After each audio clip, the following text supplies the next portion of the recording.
किताब गुलजार फजल हज़रत फजल सरकार कल्यामी दी शादी दा वाक़या। करना रब दा होया ऐसा साबर साहब दी शादी, माँ प्यो जोड़ी नाल खुशी दे कारण पुत्र आबादी। दे के साफ जवाब साबर ने मिले जंगल उजाड़ा, आशिक सादिक साबर सच्चा फिरदे विच पहाड़ा। कितनी मुद्दत बाद शाह आलम आए विच कल्यामा, रात हकीकी थी ना वाकफ ना सी खबर अवामा। साबर साहब दे वालद साहब नू सख्त तंगी दिल आई, मैदी शाह कल्यामी ताईं जाके आखण भाई, तू है सैयद हैं गीलानी नाले साहिब ज़माना। मेरी अर सुनो कन धर के सैयद सुंदर जवाना। पुत्र मेरा बहुत मुद्दत थी शादी थी अनकारी, बहुत मुद्दत कोई सार न सानू किथे उम्र गुजारी। आया पास हाफिज साहब दे विच कल्याम आवाना, कदम रंजा फरमा के उत्थे खूब तुसां समझाना। नादा नाल है पालिया बचिया एक बारी घर आना, देखा सेरा मुख तेरे ते वैणी वेखा गाना। मनता मन के माई जायों पालियों सीने ला के, बंद सीने तुद सुख न दसिया मरसा मोड़ा खा के। पालिया सी मैं नाल खुशी दे मक्खन दूध खिला के, नक्श नूरानी सोहनी सूरत देवें दीदन आके। रब करे गल मन्ने तो साड़ी जी कर नाल ले आओ, सारी उम्र एहसानी होसा जे शादी करवाओ। शाहिद साहब फरमाया अग्गू हर सूरत ले आसा, जो कुछ ई मनासी मैनू नाल खुशी मन जासा। दे दिलेरी सैयद साहब घर कोलूं टुर आए, आके पास शहनशाह साबर किस्सा कुल समझाए। ख्वाजा पीर ने गिरिया करके अग्गू ए फरमाया, मैं थी कार न होंदी दुनिया इश्के मार वंजाया। पोता शाह बगदाद दा हैं तू साहिब शान कहावें, लिखत मेरी नू लोह महफूजों परत के होर लिखावें। तां मैं नाल खुशी दे शाजी नाल तुसाडे जासा, जेड़ा बोझ सिरे पर देसो खुशियां नाल उठासा।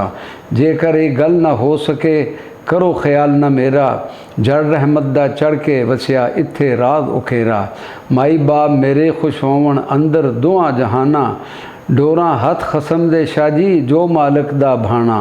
शाहिब साहब ने फिर फरमाया मैं ता नाल ले जासा, शादी जोड़ सर तेरे ते किंग कटोरी पासा। इल्मु आलम दुनिया दीदा अकली बात बनावें, छोड़ चलाकी उठ खल अगे मत कोई ओखड़ खावें। ख्वाजा साहब ने फिर फरमाया इतना मगज़ क्यों मारें, भूसे ऊपर थम खिला के सुक्के महल उसारें। शाह साहब थी बोल अवल्ला निकल ज़बानू आया, हज़रत हाफिज साहब सखीनू दर्जी नाम बुलाया। आखे इस मुसाफिर लगी माँ प्यो गल दी सटें, परतें सुखन मेरा तू जेकर उस कोलू क्या खटें।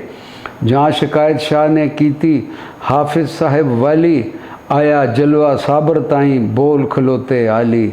सुन सैयद तू सैयद कहावें मैं हाँ उम्मत रसूली, भेज पोला या मेरा आया तक बरकत मकबूली। उठ खले नालैन मुबारक डरिया शाह दीवाना, चेहरा साबर चमक खलोता जी में बिजली आसमाना।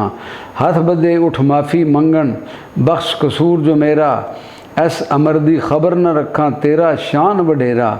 बोल अवल्ला बेशक कीता क्या परवाद दरयावा, संग सटन थी तंग ना होंदे के कुछ सुखन सुनावा। मैं बेखबरां सा हाल तेरे थी तू है मर्द हुजूरी, इस कचहरी सरवर आलम सल्लल्लाहु अलैहि वसल्लम थी है मेरी दूरी। तां सरकार मुअल्ला वाला हटिया जोश जुलाली, ए ज़बान मुबारक कोलूं अमर कीता शाह आली। नस्ल महबूब इलाही थी तू जी कर शाना होंदा, ऐसे बोल अवल्ले कोलूं सारी उम्र रोंदा। इस वेले नालैन साबर दे परत ज़मीं पर आए, मुड़िया सैयद जान बचा के लख लख शुक्र उलाए। वापस घर गया जहाँ सैयद पहुँच जवाब सुनाए, मारी तारी विच समुंदर जिथे हथ न आवे। कर इमदादा शाह बगदादी मेरी जान बचाई, ओ जिस मंजिल पहुँचे जाके होरा नहीं रसाई। ए उस्ताद साहिब सुन मेरी ये गल न हलाना, पक्की समझो दिल विच साहिब उसने मुड़ के आना। ऐसा फिर सवाल ना मनसा जब तक उम्र हयाती, कसम की थी उस कारां कोलूं जहाँ तक होग मवाती। आली है दरबार साबर दा हाजत नहीं बयाना, मौला बख्श साबर साईं है सी फर्द ज़माना।